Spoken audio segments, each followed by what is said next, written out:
Yeah, good evening, everyone. Hope you're safe. Hope you're sound.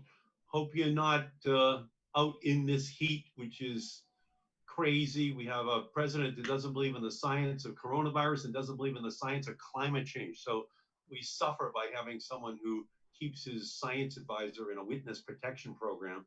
And so I just hope you're all safe and sound from from all of that, which is external right now inside our state and on our planet. And please stay safe because we want to protect our essential workers.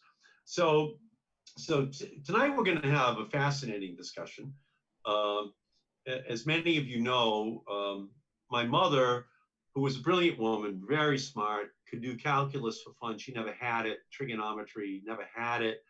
But she didn't get to go to college because although she was starting her senior year in high school as senior class president, my grandmother died. And it was an immigrant family, an immigrant mother and father with 5 daughters. And so when my mother was the second oldest, so the oldest sister had to go to work. And then my mother was the next oldest, so she had to stay home and be the mother because there were three more sisters who were younger. And so she never got to go to college, and she wanted her three boys. She had me at like 38 or 39, and then my twin brothers at 39 or 40. So she had three boys in 12 months because she didn't get married until she was 37, and then had married my father, the milkman, who was 33 years old. She married a younger man, 33-year-old milkman. And so that's the house we grew up in, my brothers and I. And we knew my mother was smarter than us. And we also knew my father worked harder than anybody we knew. A milkman is a tough job. You got to be up at 4 a.m. To be able to lift those milk bottles, get them on all 3 floors of the triple decker. And that was a hard job. And my mother always let us know that. My father would always say, Eddie, get a job where you wear a jacket because you're really not working until you have a job where you're not wearing a jacket. Okay, so that was always his advice to us. So when my mother contracted Alzheimer's, my father always felt that, well, she was a brilliant woman. How can this be happening to her and her brain? This woman who could translate Latin or, do French translation on site or do calculus, even though she never had it. And we know that that's how invidious this disease is, because it knows no barriers, it knows no lines of demarcation. And so my father, after it was clear my mother had Alzheimer's, although we were in denial for at least 3 years. You don't want to believe it. You want to think, well, there's something funny there or something that's a little off there, but you really don't want to believe it. And Alzheimer's families, know this as a phenomenon, especially because they're your loved one. So you want to believe there's just something that's maybe a little awry. So it was 3 years in, and we went to Mass General, and there was a doctor there, and and the doctor started examining my mother and asking her to count backwards from 100. She kind of faltered at 94. And so I said to my mother, omne Gaul et divise in tres partes. And she said, all Gaul is divided in 3 parts. So you could see the doctor started looking at me and say, well, why don't you to the nurse, why don't you just take Mrs. Markey into the next room so he could discuss this with us, that she could maybe still remember something from when she was 16, but there was an issue. So my father said to me, he said, Eddie, it was an honor that your mother married me. He said, an honor. She was such a brilliant woman. So I think the goal should be to keep her at home, to keep her in the house. And, the fact is that the right arm of a milkman, because he didn't wear a jacket, that's a very strong right arm, lifting 6 milk balls all day long. So at age 78, 80, 82, 84, 86, 88, 90, my father was the caregiver. Now, it was in this house And I lived with him. I was a congressman coming back and forth on the weekends to be with my father and mother. But my father was the caregiver. And for 1 hour a day, a visiting nurse could come in. And that gives a little bit of a break, but still the families have this incredible responsibility. And my job was to help my father, whatever he wanted me to do.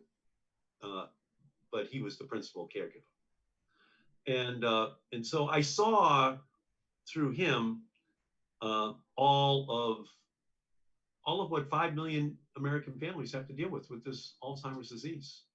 These are like very difficult decisions, very difficult caregiving decisions that have to be made. And that's why tonight um, I can see through my father's experience that caregiving is the most important love story of them all. Just taking care of this person who you love. And I could see that in my father. I could see that every single day because it wasn't easy, but he was never going to relent in terms of his dedication. So my my mother passed away. I was already in Congress for 22 years at that point. And so it took about a year for me to create the Alzheimer's task force in Washington. I needed like a year to kind of move past it. And then I started organizing on a bipartisan basis. And we now have more than 200 members of Congress who are part of the Alzheimer's task force. Didn't exist, but I created it for my mother, for my father. So my father would be able to see this Alzheimer's task force be created. And in 1999, actually, because he never wanted to come down to Washington, he would never leave the house. He wouldn't go anywhere. He wouldn't trust anyone to be at home alone but my mother. So that was just how it was for my father. So, hey, Pop, I got box seats for a Red Sox game. Maybe we can take off a couple of hours. No. Hey, Pop, no, no. So a year after she passed away, I brought her down to Washington. I brought my father down to Washington. And I had to meet with, interestingly, Maureen Reagan, Ronald Reagan's daughter. And Ronald Reagan and my father were born the same year, 1911. And so I got to just sit there in my office and watch Maureen Reagan talk to my father, and my father talk back to Maureen Reagan about this terrible disease. Because it's not red or blue, it's not liberal or conservative. It knows no boundaries, and that's why we have to work together to make sure that we solve this. Now, in Massachusetts right now, I realize we can't talk about the cure unless we also talk about the care. Mm-hmm. And I've created a program that will ultimately wind up being about $30 billion to find the cure by 2025 at the NIH. But you have to talk about care as well. It's absolutely indispensable. There are over, this is an unbelievable number, there are over 337,000 caregivers in Massachusetts today. And that's an astounding number of heroes who have rededicated their lives to caring for their loved ones. And we have to fight to provide these caregivers with the resources which they need. And tonight, we're joined by 4 caregiving heroes who have spent years caring for their loved ones, who have been affected by Alzheimer's. But their work hasn't stopped there. These incredible women have taken their experiences and turned them into activism. And they are advocating for Alzheimer's patients and for their families across Massachusetts and the country, and have turned their pain into progress. And I could not be more grateful for their efforts in being with us tonight. Judy Johansson lost her husband, Steve, in 2017. And since then, Judy has become an advocate for Alzheimer's patients and their caregivers, and is a clinical research ambassador for Massachusetts Alzheimer's Disease Research Center at Mass General Hospital. She also works on programs that aim to better educate hospital staff about how to interact with those who are living with dementia. Carrie Ann Camo is the director of wet lab operations at Greentown Labs in Somerville. That's where all this renewable energy research is being done. And Carrie Ann's mother was diagnosed with early onset Alzheimer's in 2015. As she and her father have cared for her mother, she has taken on a new life's mission. She has chaired Alzheimer's walks, raised awareness, and fundraised to try and find a cure for this terrible disease. Carrie Ann has stepped up and advocated for the entire community. Melanie Braverman is a co-founder of the Alzheimer's Family Support Center of Cape Cod and runs multiple caregiver support groups throughout the state. The center runs support groups in every town on Cape Cod and hosts confidential family care consultations, coffee hours for people with memory loss, and 6-week training for family caregivers. And Dr. Molly Perdue is a co-founder and executive director of the Alzheimer's Family Support Center of Cape Cod. She is an educator, a counselor, a researcher, and an advocate. The former director of family services at Hope Health, she participated in a working group to create the Massachusetts Alzheimer's Plan and the Massachusetts Silver Alert Policy. After her experience caring for her mother, Dr. Perdue became an advocate for the community and is director of family services at Alzheimer's Services in Hyannis. Thank you all so much for joining us this evening. Thank you for joining us together. It's my life's mission to go to Washington to get the resources to find a cure and for you to get the extra resources that are needed for caregiving. And because of all the work you do heroically, we now have a much larger and larger army. I think we could begin tonight, if you wouldn't mind, if each one of us would tell your caregiving story to the thousands of people who are watching right now. And maybe we could begin with you, Judy, then go to Carrie Ann, and then Melanie, and then to you, Molly, the same order in which I introduced you. Perhaps you could each now tell a story which people could hear. So thank you for all being with us this evening, and I turn it over to you, Judy. Thanks, Senator Markey, for having us here tonight. One little correction is my husband passed away in 2018, not 2017. I'm sorry. Details, that's okay.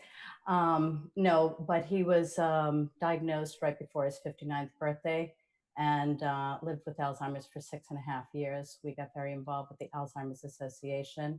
We advocated each year at the Advocacy Forum. And as a matter of fact, I have pictures of your arm around him, and you told him that one night, hey, you look like the senator and I look like a hacker, whatever. And it may have seemed minute to you to say that to him, but when you're going through Alzheimer's, when you're a strong, young, intelligent man, that you met him right where he was. So thank you for that. And I want to thank you for being an incredible warrior on behalf of those of us who feel like we may have lost our voices through this disease. Since my husband passed away in 2018, both of his parents passed away last summer from Alzheimer's also. And this is not a family tradition that I care to pass down to my beautiful children and their children. In terms of being a caregiver, you're right. I mean, I felt like I hit the lottery of love with my husband. And I'm, like I said, I love my children, my grandchildren, but I have really found that the gift of him asking me to be the steward of his care to be one of the greatest and most definitive roles in my lifetime. And it's with that integrity and the fact that he literally turned his life over to me that, you know, I can't stop until we get this figured out. And what happened after he passed away, I went to work at Mass General, as you said, to give a caregiver's perspective and also to try to, you know, just, I can talk to people after appointments with the doctor and just kind of meet them exactly where they are, and because I know what it felt like. And I'm very proud to say that my husband left his brain to Mass General and he left his heart to me, and I get to keep them together in my work. That is a beautiful story, Judy. Beautiful story. Carrie Ann, we'd love to hear your story. Sure. Geez, Judy, you're making me tear up. That was just 10 minutes into the meeting. Every time Judy speaks, it really, it touches me. I like to say that Judy is like my Alzheimer's advocate role model. I hate that we're in this together, but if we're gonna have to be in this, then I'm glad that it's with you, Judy. So as you said, Senator, so much of your story rings true for me and my family.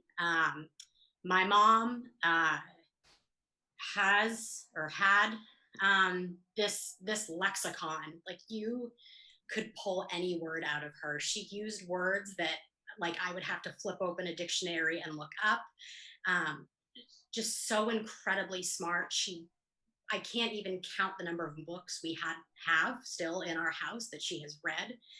And so, like you, it was really hard for our family to really come to terms with the fact that something wasn't quite right and that we needed to see a physician. It actually wasn't until I think it was when we got married, my husband and I, in 2015, at our wedding, when I could just see how overwhelming the situation was for her, even when she had family and loved ones and her only child is getting married, that she couldn't enjoy it fully. That I think that really was like, okay, something's just not right here. So she was diagnosed when she was 62. So she will be 67 in a little less than a month here in August. My dad is the full-time caregiver for my mom. I do what I can when I can, as much as I can, but he really is just the champion for her. And he doesn't just take care of her, he supports her and supports her dignity. He makes sure she looks wonderful and people don't have questions about her behavior. He's so supportive. The one thing that he's said to me, and he's said many times, that often brings tears to my eyes is, he said, in sickness and in health, that's the promise I made. This isn't easy. No, it's not fun. But that's my promise. And I think, that's what's hardest for me to watch, is, my mom might have a tough day. My mom might have a tough couple of hours, but she'll go lay down and sleep it off, or she'll wake up the next morning and she, more times than not, won't have a recollection that happened. But for my dad, that doesn't go away. They just compound day after day after day. And so that's why I think it's so important. And I'm so glad that we are acknowledging the caregivers in this too, because it is such an emotional and physical toll. My dad's not getting any younger either. And he will be 70 this year. And this is not how I envisioned his retirement. But he's kicking butt and doing the best that he can. And it's really wonderful that we can acknowledge the amount of energy and effort and financial resources that go into caring for your loved ones. incredible story, Karen. Thank you so much. Melanie, could you tell us your story? Well, I was a second chair caregiver. Molly and I had her mom come and live with us when she was living in her mom was living in Florida, and it was clear that she was having some difficulty. She lived alone. She would forget that she had, she'd call us and say, I woke up and my legs hurt and I don't know what's wrong. And we knew that she had gout, but she had forgotten. So it was a kind of new terror for her every day when she would wake up. And we realized that there was going to be a moment when it wouldn't be so easy to move her. And so we decided to move her to Provincetown, where we were living at the time. And we had adjoining apartments that we had originally intended to make into one house. And instead, we installed Gaga, as our kids came to call her, downstairs. and we lived upstairs. And she lived with us for 8 years and passed away at home with us. And there's so much to say about the experience of caring for somebody who has cognitive loss, living with somebody who has cognitive loss. And, I was thinking while you guys were talking that for me, it was a little bit like how you are when you have your first kid and you don't know because they're just your kid.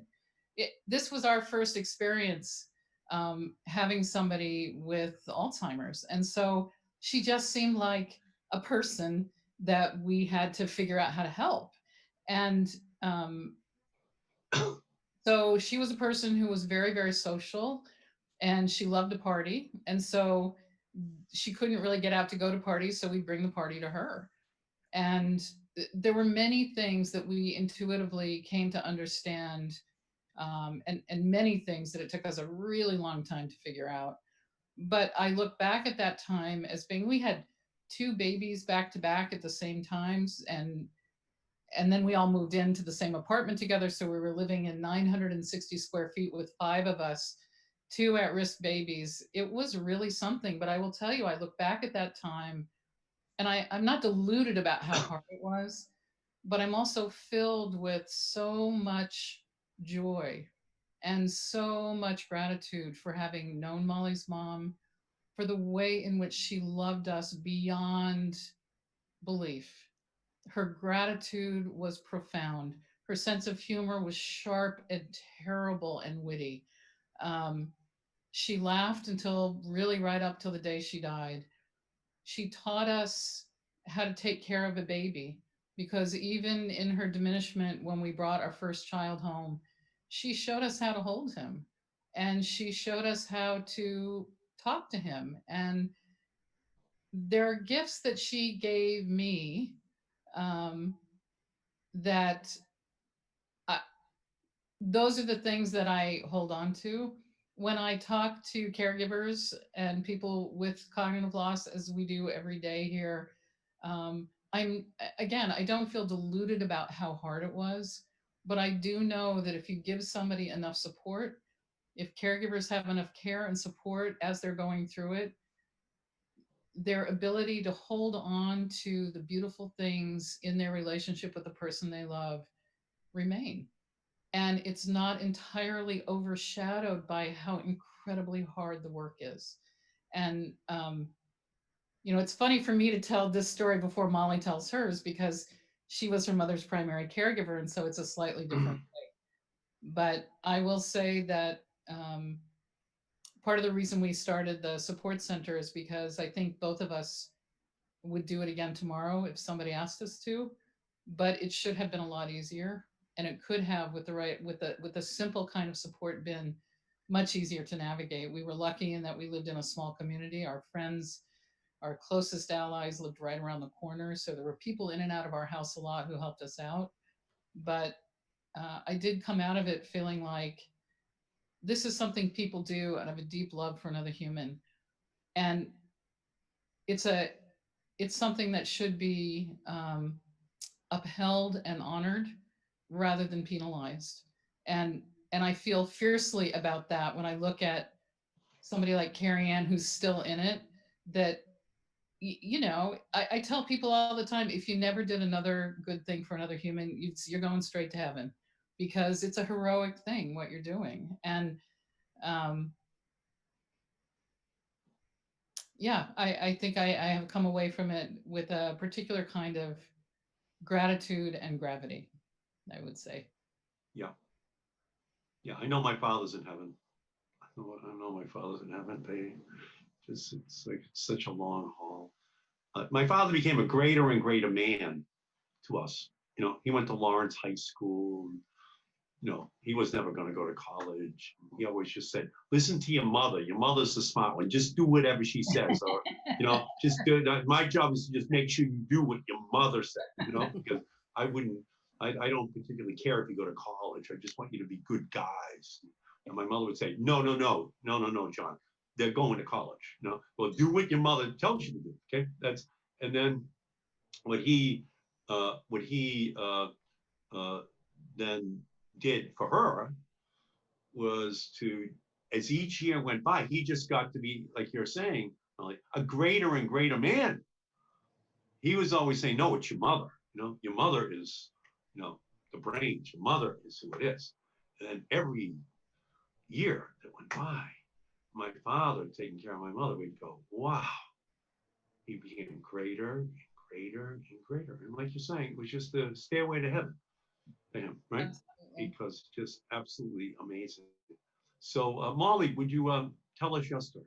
Yeah, I don't know what I can add to that, but I can say that what happened for our family, like probably everybody on this, on this call, is that you kind of step in because somebody needs help, and you answer the call, and that's kind of what my family did.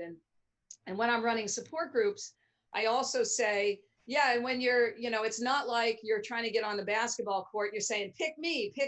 When you're a caregiver, there's not a long line of people behind you usually that are jumping up and down, hoping they're going to get into the game. You do it because somebody needs your help and you want to answer that call.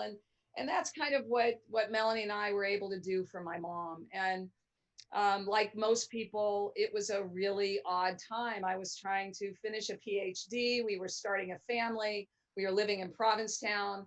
A little point about my mother is her father was a fundamentalist minister, and here she is living in Provincetown because of Alzheimer's.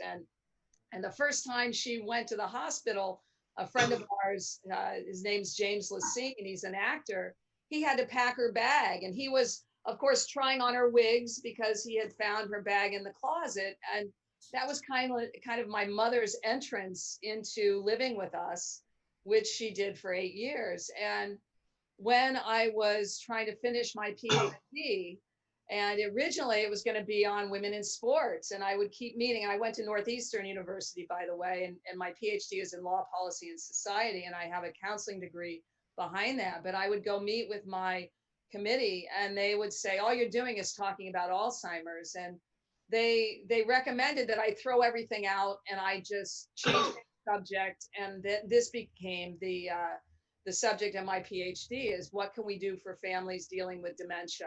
And it was so interesting because I would be on my computer, and at that time, there wasn't a lot out there. In the late 90s, there wasn't a lot about Alzheimer's. It's changed so much as far as all the research that's being done. But 2000, there's a little more, and then everything increased. And I would be writing, and I would be looking at my mother, and I don't know if you know this about Piaget, but this is how he developed all this developmental theory, is that he had his kids when he was writing his developmental theories.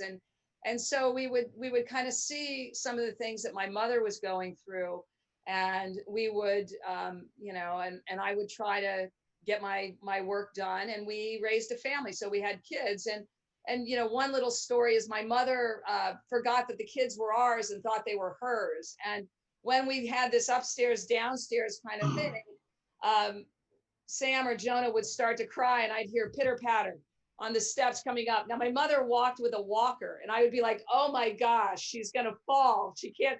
And she would come up the stairs every time she heard the kids cry. And I would be like, oh no, what are we going to do? Because then I'd have to figure out with 2 kids how I was going to safely get her back downstairs, because Melanie was working at Brandeis at the time. So, caregivers have those stories where you have these moments, and Judy, I'm sure you have experienced a lot of those where you think, okay, if only I had an army behind me, we would be able to really tackle this and do it justice. And we were lucky in the sense that, Melanie was really amazing and helpful, and we had a lot of friends that pitched in. And part of that helped me kind of figure out that where people become symptomatic is around their dining room table or in their bathrooms or behind the wheel of a car. And these are social spaces. This is social phenomena that has to do with Alzheimer's, that people really need this type of social support that you're not going to get necessarily in a 20-minute medical appointment. So as we were paying attention to everything that was going on with my mother and then doing some original research, we realized that there was a lot that we could actually do. And I love what you said, Senator Markey, about this being the greatest love story, because it's, you know, it is a give back that adult children give all the time, that husbands give to wives, that wives give to husbands. We've had friends that have helped out neighbors. We've had sisters and brothers that have helped out their families. And they do it at, you know, unfortunately, without a lot of support, at considerable cost. And I think some of these burdens and some of the things that we do, you know, like the experience we had with my family, you know, I decided that getting this PhD and trying to do research and trying to see how we could step up beyond our caregiving and be able, you know, to give back, not just, you know, to the next generation, because having kids, you always think about what's the legacy you're leaving your children, but what can we give back that would make it easier for the next generation of caregivers, for Carrie's family, you know, so that we are going to be able to figure out how to help them be able to experience the joy. One of my caregivers has on his refrigerator, you know, experience joy every day. And sometimes we think that's counterintuitive when you're a caregiver, but figuring out how to put that support out there so that caregivers can actually do that is so critical. So I'm so grateful to be on this conversation with all you, you know, you amazing people, and Senator Markey, and you know, it's really looking forward to the rest of the conversation. Yeah, thank you. Yeah, and thank you for your story. So yeah, I'm here in the dining room. This is where ultimately my father had the bed set up for my mother with kind of bars so she couldn't get out, and then the other bed right next to her for him, and then I'd be upstairs, you know, and you all have stories. I have stories, you know, and and there are some, like you said, there are some moments of joy, you know. There was like one year where my father became her father to her, and you know what I'm talking about. And then I became John Sullivan for 1 year here, you know, and I was saying to my fellow, who's John Sullivan?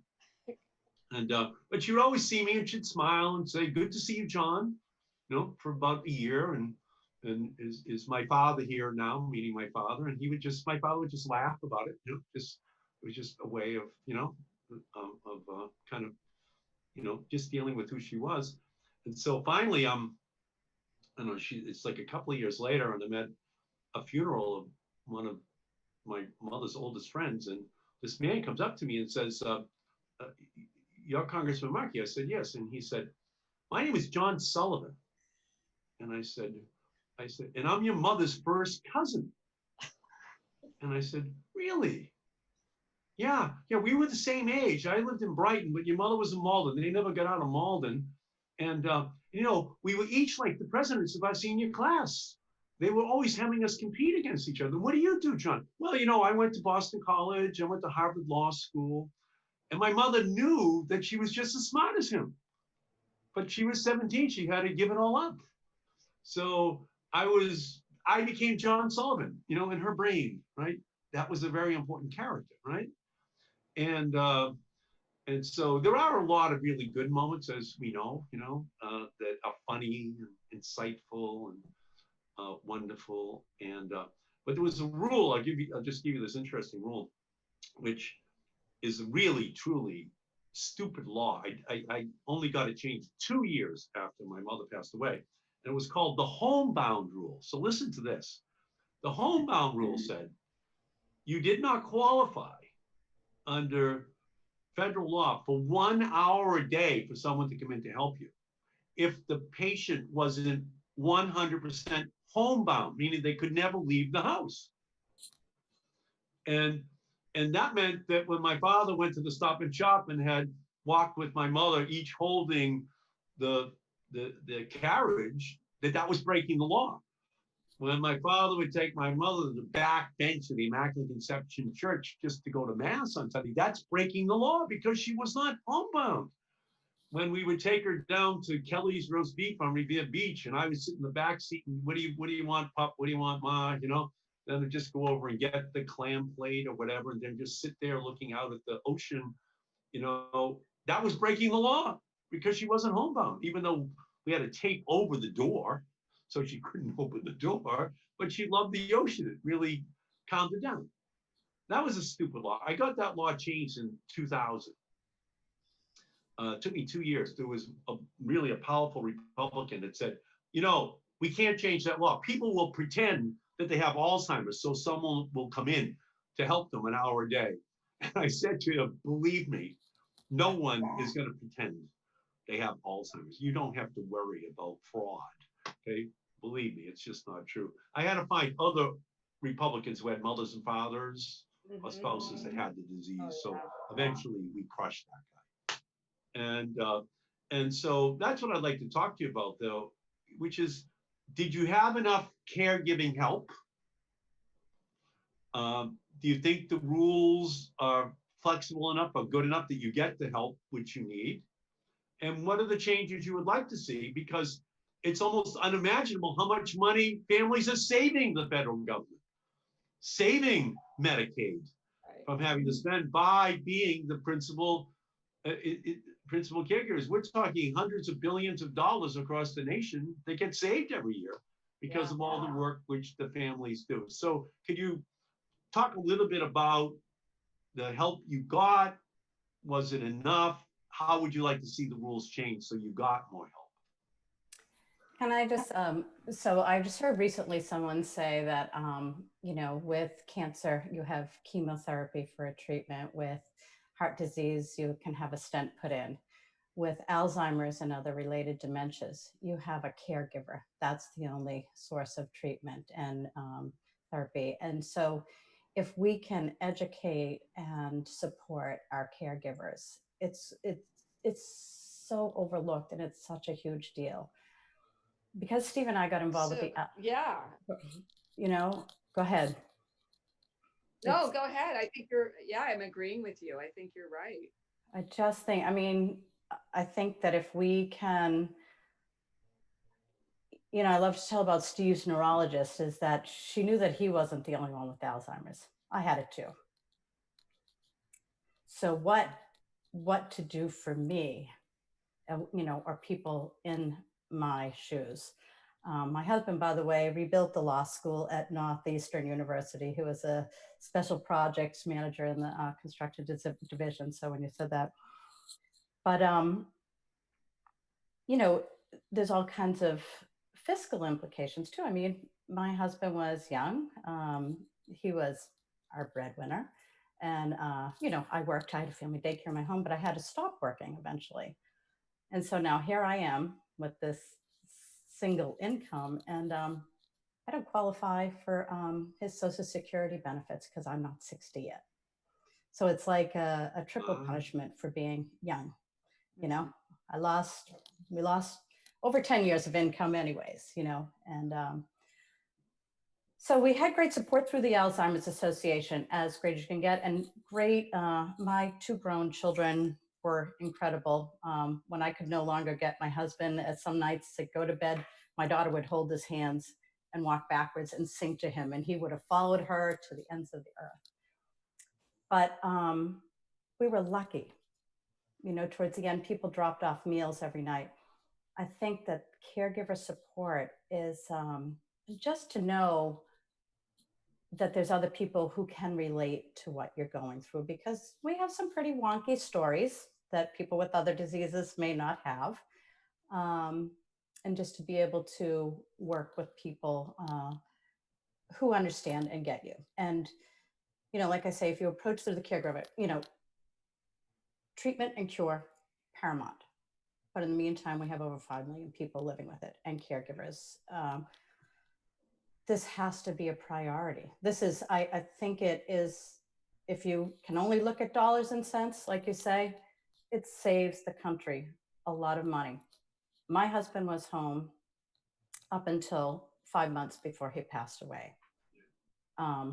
We had a horrific experience in the ER. I think that our medical professionals need to have better training, because when I you walk, agree with you. I agree with you on that. walk in, you see this big, healthy, handsome looking man. And when he ended up having a hallucination take over and, you know, grabbed me and I needed to call for help, he was then tackled, drugged, and restrained. You know, that's a horrific story. Went on from there, ended up in a nursing home for 4.5 months. Wow. But like I say, I had support and I just had this where within. Not everybody has that. You know, I worry about people who don't, and how can we, the caregiving angle has to be a priority. There has to be a person-based care plan made when people are diagnosed, not just, you have Alzheimer's, we'll see you in 6 months.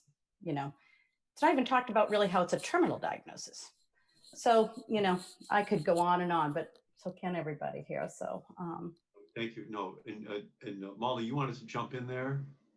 Well, I just wanted to say that she was talking about education. Judy was talking about education, and education is key for so many different people. It's key for family caregivers. You know, they're taking on the role of being a nurse, being a doctor, being a social worker, being a CNA, and there's not any training out there that is systematic and is able to make them prepared for what they have taken on. And I think we know, within the professional world that there's a really big need for training. So, we have tried at the Alzheimer's Family Support Center, we're this small nonprofit, but we have found ways to take on this idea of education and, try to make sure that we can offer it to as many people as are willing to take it. So, these aren't marketing ploys. These aren't ways to get people to do anything but have like evidence-based education, so that we have the highest quality educational program available. And we try to meet capacity. And this is something that we don't really talk about when we're talking about family caregivers, is that can we make these programs available for everyone? And because, maybe because of, my training and our perspective here on Cape Cod, is we know efficiency is going to be a big piece of whether or not Health and Human Services ever tackles, family caregiving. And we can tell you that we have taken on Cape Cod, we're talking about 10,000 families, right? 10,000 people living with disease. At least that's an estimation, because these are all sample sizes. We know that means there's about roughly 30,000 caregivers, because if we look at Massachusetts, 120,000 plus 313,000 caregivers. So we have to be able to figure out how we can provide these services for as many people as possible. And we're doing it here, and we're doing it at a relatively low cost. So we're able to help all these folks for under $500,000 for all these programs. And if anybody wants education, they're going to get it.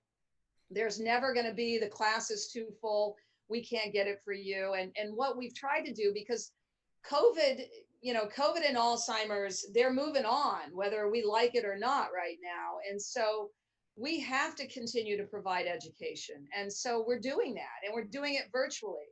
And we're making sure that people are going to have this available. And I just think that whatever we do nationally around caregiver support, we're going to have to make sure that we have these educational programs that are robust, that are evidence-based, that will help people and will be able to meet capacity. Because there's no reason that someone sitting in Fitchburg doesn't have the same, availability of resources as somebody living in Brewster. And right now, there's inequities because we don't have it out there. So I know you're a giant advocate, and I just wanted to jump off of what Judy was saying and Thank you. Throw that out there. So thanks for. Yeah, no, thank you. I want to throw out some numbers. Right, again, in Massachusetts, this is 2017, 337,000 caregivers. 337,000. That's pretty much the number of people who live in Worcester and Springfield combined. Wow. In terms of people in our state who are caregivers right now. Total hours of unpaid care, 384 million unpaid hours. Total value of unpaid care, $5 billion of unpaid care given. That would be the cost if you had to provide it. And higher healthcare costs of the caregivers is 312 million. So the caregivers also get worn down. They get sick. Right? If I could jump in, something Judy was saying that I think is really interesting is the idea of treatment. But one of the things I think, Alzheimer's and dementia diseases require creative approaches because they are not cookie cutter diseases. They don't look the same in any two people who have them. They don't present the same in any two families that go through them. And so they require a kind of flexible and creative approach to figure out how we're going to help, as Molly said, a capacity of people. And so we kind of think broadly into this notion of treatment. For instance, we know anecdotally that a lot of our people who have been participating in support groups, participating in social and cultural events, et cetera, who are living with the disease have not fared well in the isolation of COVID-19. We've seen their symptoms increase. They are taking in the generalized anxiety in the household. The isolation is really taking a toll. I see you guys nodding your heads because you know what I'm talking about. Very emphatically nodding my head. So when we think about the idea of treatment, I know that the social programming that we provide, it's not curative because these are not curable diseases, but they actually improve the quality of life. They help to calm some difficult behaviors for a lot of people. So the notion of things that we think of in a medical model, that word treatment comes from the medical model. We know that there are answers in the social realm that are effective and important and sustaining and that have multiple positive effects. So if we provide a cultural program, and we partner with lots of museums, and before COVID, we would go into museums and we run these programs for caregivers for people living with the disease. What did that do? It brought people out into the community, right? So they had this positive, fun experience, but it also brought the community into the phenomena of Alzheimer's. So we were able to educate the museum community in how to interact with somebody with Alzheimer's. So there we go. We're going to get at the stigma around the disease. All of these programs have these multiple facets that are helpful to not just the person living with the disease, not just the caregiver, but the entire community, because really these are diseases that affect entire communities. And that's why we try, when we talk about education, we want to educate bank tellers. We want to educate grocery store clerks, because those are the people, especially on the Cape, who are on the front lines of understanding when somebody's growing symptomatic. Because as Molly said, people grow symptomatic in the community, not in their doctor's offices. And so how are we going to train somebody who's a bank teller to recognize Mr. Smith has come in? He's made the same withdrawal every week for 30 years, and all of a sudden he can't remember his PIN number. What do we do? How do we interact with him? And so we try and teach people what this looks like. I dementia train 4th and 5th graders in the East Ham elementary schools because we do a program there where we bring them in to sing with people with Alzheimer's. What do? I teach them the same basic skills that I would teach anybody. Don't talk to somebody from behind. You'll startle them. They're losing their peripheral perception. And it's not brain surgery. It is not complicated, but it's time consuming and somebody needs to do it. And it's not glamorous, but it's what gets the job done.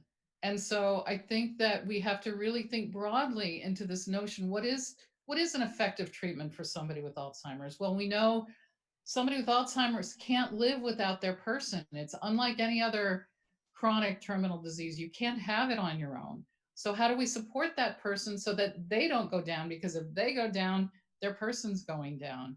It's a really different way of thinking into a phenomenon that is everywhere you turn once you look for it. But if you don't want to see it, you're not going to.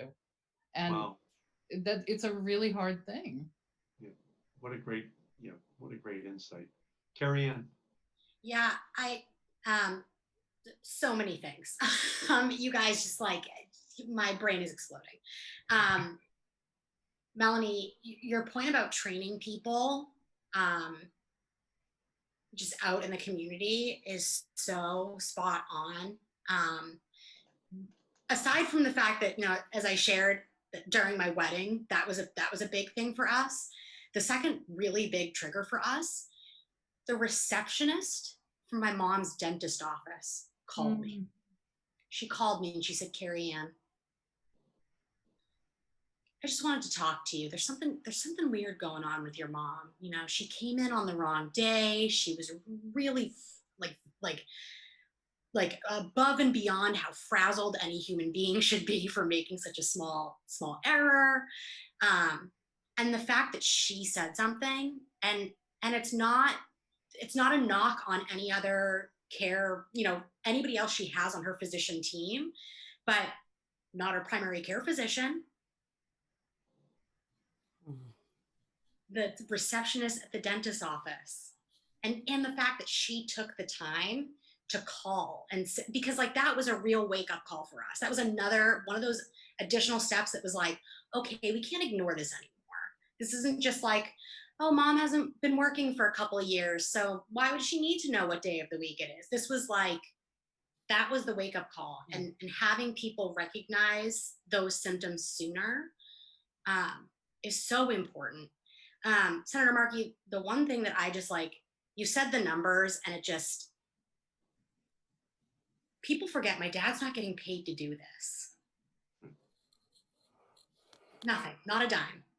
He gets his Social Security, my mom gets her Social Security. That's it. No one's paying him to, I forget who said it. No one's paying him to be a CNA, to be a nurse, to be a physical therapist, to be an occupational therapist. He's doing it for free. Meanwhile, he still has to pay for insurance, and he still has to pay every time he goes to a physician's office for a copay, and he still has to pay for all the gear that we need in the house to get mom in the tub or what have you. The expense that is associated, even just separate, if you take out copays for doctor's appointments, it's tremendous. And then when you have to think about, we're reaching a point where my dad may not be able to care for my mom at home anymore. And we're looking at these numbers and it's terrifying. You know, we had to drop an ungodly amount of money to hire an elder attorney to make sure that we can get on mass health. How does that make sense? To me, the amount of money that we're essentially just bleeding on a daily basis, it's unbelievable for something that's through no fault of their own. It's nothing my dad did. It's nothing my mom did. This disease doesn't discriminate. It just picks. And, you know, we're fortunate that we're in a relatively healthy financial situation. I think about, what about somebody that isn't? What about somebody that was, you know, like living with both primary incomes in the home, or having to work 2 jobs, you know, just to make ends meet? What do those people do? We've looked into programs to have someone come into the home and help my dad. It's actually more expensive because of where we fall. We're not eligible for certain grant, or I forget, there's another word they use for them, programs. So we're stuck between a rock and a hard place. And meanwhile, my mom's not, you know, my dad is wonderful. He is working so hard. I can't, like, he reached sainthood years ago in my book. But he's not a trained physician. He worked in a machine shop. So he is worried that he can't provide the level of care that is really needed for my mom. But to be able to do that means spending all of their retirement, all of their savings, and how over something that they didn't pick. Nobody picked this. And so that's what's so, sorry, I've completely gone on a tangent now, but this is, No, but it's what's so important to me is understanding that, like, look, where my mom is in her disease, it's very hard for me to say this, but I've come to terms with it. There is not going to be a cure in my mom's lifetime. I don't think. I will be over the moon if there is. So how do we make it possible for her to live the rest of her life, and for my dad to live the rest of his life comfortably and happily? How do we make that happen when it's so expensive? It's just, this is what worries me on a daily basis. Well, I will tell you, I love this conversation with you, all of you. Just absolutely phenomenal. And when you think about it, just what you're talking about, Carrie, a high percentage of people who are in nursing homes have Alzheimer's, and they're on Medicaid. And a nursing home bed is not $20,000 a year, or $30,000 a year, or $40,000 a year, or $50,000 a year of taxpayers' money. It's higher, higher, higher, higher. So the caregivers are saving the federal government a fortune by keeping people out of nursing homes that Medicaid would be paying for. Not for everyone, but for a high percentage of people, they would qualify for Medicaid. And so the question then becomes, well, what are we going to do for the caregivers to help them? Yeah. Help them at home. What kind of additional assistance can we give them? So that's a law that I got passed in 2010 with Ron Wyden from Oregon, which is called Independence at Home, which is a program to kind of say, well, let's shift the healthcare system so that rather than hospitalization or nursing homes, we actually shift the percentage of the funding to homes so that doctors and hospitals and nurses are all thinking about how can we help the family at home? How can we create programs that actually make the patient happier, the families happier, and ultimately save money for the whole medical system? Yeah. So that Independence at Home program is something that, in my opinion, is absolutely indispensable at the end of the day. You got to shift the resources, shift them in a way that helps families who are heroes to get the help which they need. And from my perspective, more and more people are going to understand this disease because it's going up to 15 million baby boomers who will have it, which is unbelievable. And by the way, the incidence is twice as high in African Americans as in the white population. And so we've got a big issue here, and there are people who want to be part of the solution. They're already volunteering. They're already doing it out of acts of love for their family member. And we just have to shift the system, to honor the caregivers. Yes, we want a cure.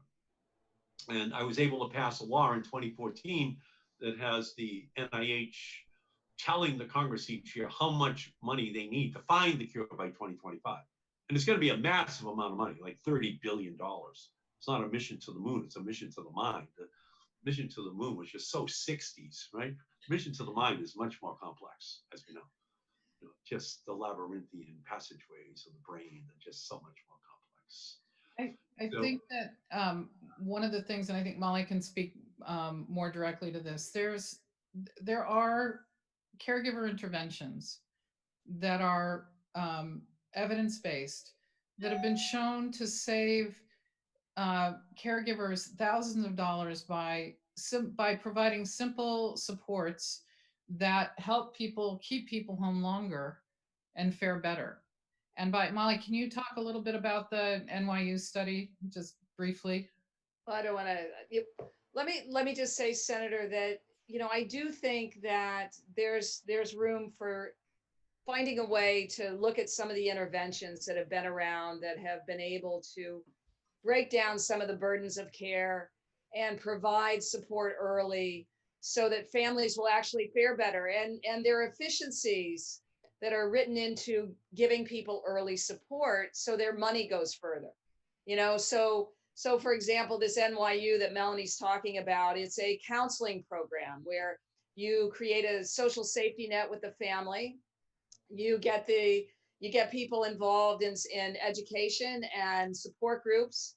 And what that research showed is that you were able to save the control group did not necessarily receive these supports, and everyone that did, they were able to care for their people longer, up to a year and a half longer in the community. Right. And they fared better. They had higher qualities of life. So when we got the center started, we contacted Mary Middleman at NYU, and we got involved in their research because it's such important research. But it's, it hasn't found its way yet to showing the efficiency. And I mean, hopefully we could, someday be a part of that conversation, because we're finding that our families that are receiving all of these services and supports early on, they're having the social safety net, the financial burden, it's there, it's a reality. But if we can help people spend their money more wisely at the beginning, or another thing that I want to mention is that these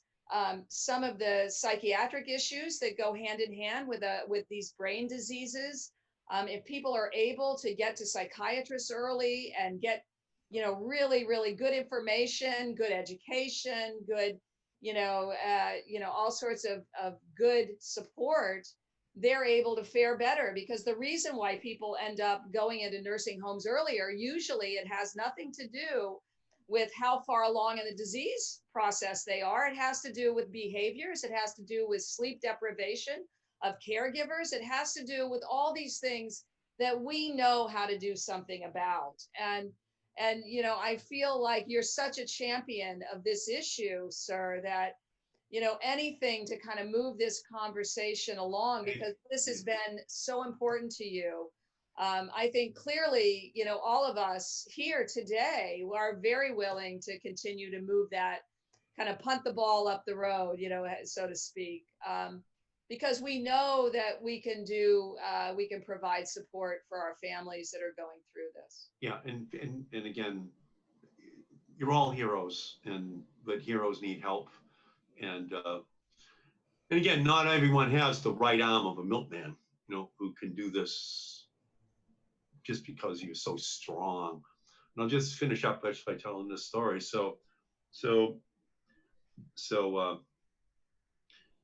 And by the way, my father wouldn't go anywhere for all those years. And in 1999, I got an honorary degree from Northeastern Law School, and he came.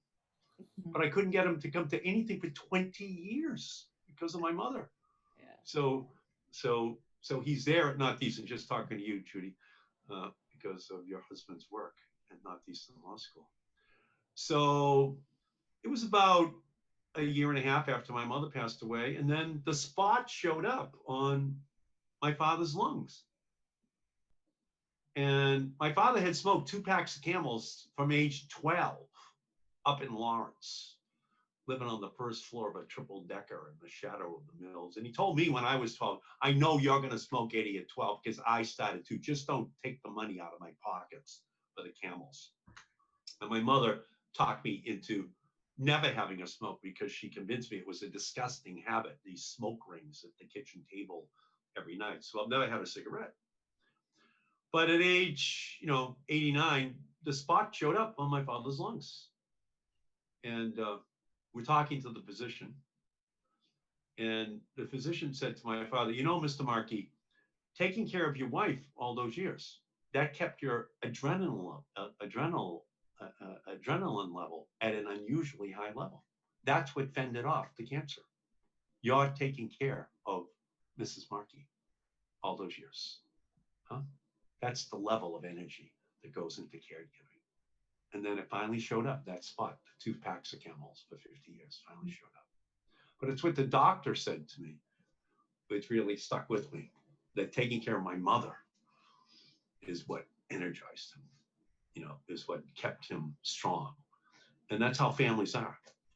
But if we gave the families a little more help, it would do a lot of good for the family.